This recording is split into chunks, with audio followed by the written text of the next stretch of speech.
మీ రేవంత్ రెడ్డి నీ చక్కగా చేయి, ఆయనకు ఆదేశాలు లేదా ఆయన నీకు విరకపోతే ఆయనను తొలగించు.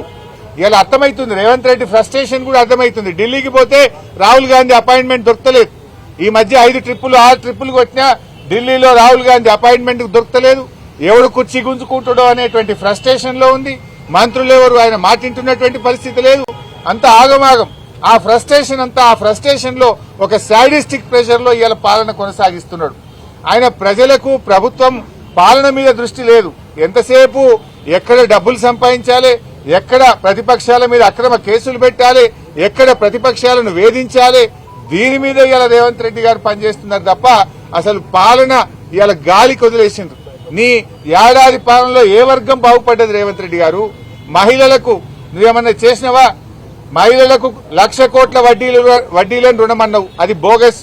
కేసీఆర్ గారు ఇచ్చిన 5 లక్షల రూపాయలకే వడ్డీ లేని రుణం ఈ రోజు ఈ రాష్ట్రంలో వర్తిస్తుంది. నీ 1,00,000 కోట్ల వడ్డీ లేని రుణం బోగస్. మహిళలకు నువ్వు చెప్పినటువంటి మహాలక్ష్మి బోగస్. ఇవాళ రేవంత్ రెడ్డి అంటున్నాడు మంచి సలహాలు ఇవ్వండి, సూచనలు ఇవ్వండి అని. మేము చాలా సలహాలు ఇస్తున్నాం. మేమే నీ పాలనను అడ్డుకుంటలేం కదా. నువ్వు 100 రోజుల్లో 6 గ్యారెంటీలు అమలు చేస్తా అని బాండ్ పేపర్ మీద నువ్వు ఒక దిక్కు, బట్టి విక్రమార్కో దిక్కు సంతకం పెట్టి కాళ్ళు ఏళ్లు పట్టుకొని ఓట్లు వేయించుకున్నారు.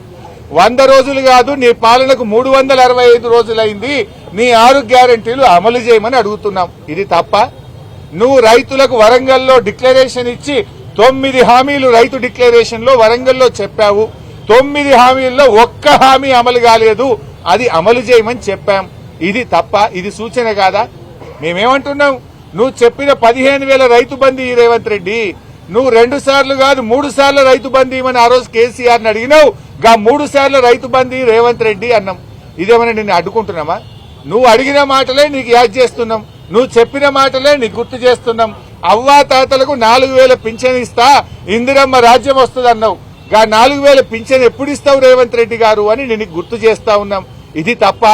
అరే మూసీలో పేదల ఇండ్లు కూలగొట్టకు, హైడ్రా పేరిట గరీబోళ్ల ఇండ్లు కూలగొట్టకు రేవంత్ రెడ్డి అన్నాం. ఇది సూచన కాదా? మూసీ మీద అఖిలపక్షం పిలువు, మేము వచ్చి మీకు సూచనలు ఇవ్వడానికి రెడీగా ఉన్నామని చెప్పినాం. అఖిలపక్షం పిలిచే ముఖం నీకు లేకపోయే, నువ్వు అఖిలపక్షం పిలవకపోతివి. ఇది సూచన కాదా?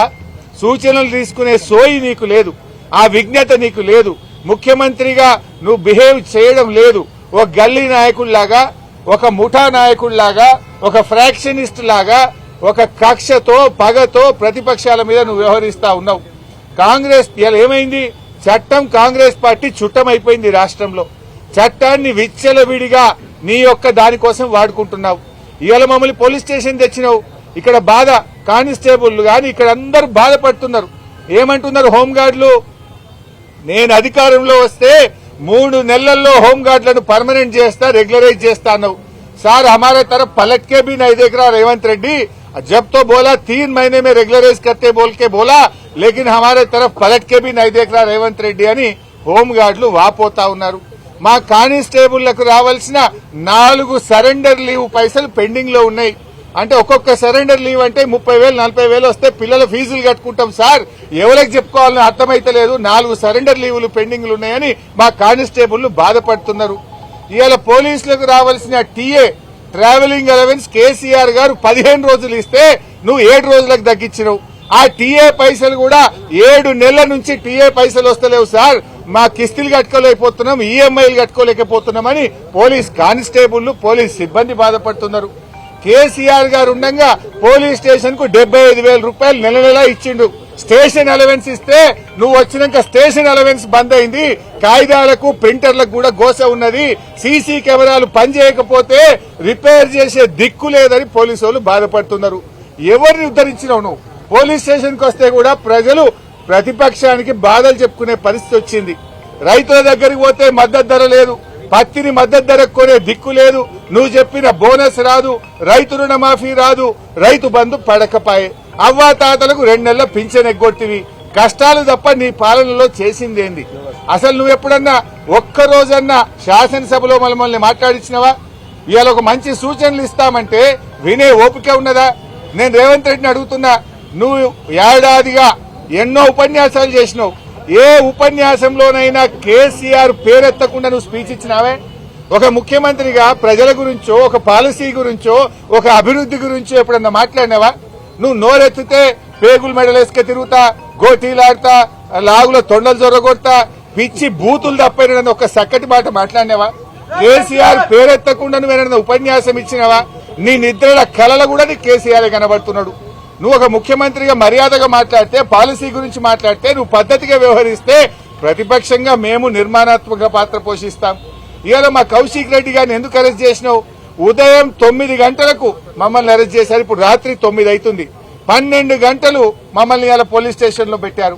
కౌశిక్ రెడ్డి గారిని ఎందుకు మీరు బెయిల్ ఇవ్వట్లేదు? ఇలా కౌశిక్ రెడ్డి గారి మీద మీరు పెట్టిన కేసులే అక్రమ కేసులు. పోలీస్ స్టేషన్ ఏమన్నా ప్రైవేట్ ప్రాపర్టీయా? పోలీస్ స్టేషన్ కు ప్రజలు ఎవరైనా వెళ్లొచ్చు, అది పబ్లిక్ ప్రాపర్టీ. పోలీస్ స్టేషన్ కు అపాయింట్మెంట్ తో కంప్లైంట్ ఇవ్వడానికి కౌశిక్ రెడ్డి పోతే ట్రెస్ పాసింగ్ కేసు కౌశిక్ రెడ్డి గారి మీద పెట్టారు. అది పోలీస్ స్టేషన్ లో ట్రెస్ పాసింగ్ ఉంటుందా? Is it a private property? I'm asking the police. అంటే ఆ రకంగా అక్రమ కేసు పెట్టారు.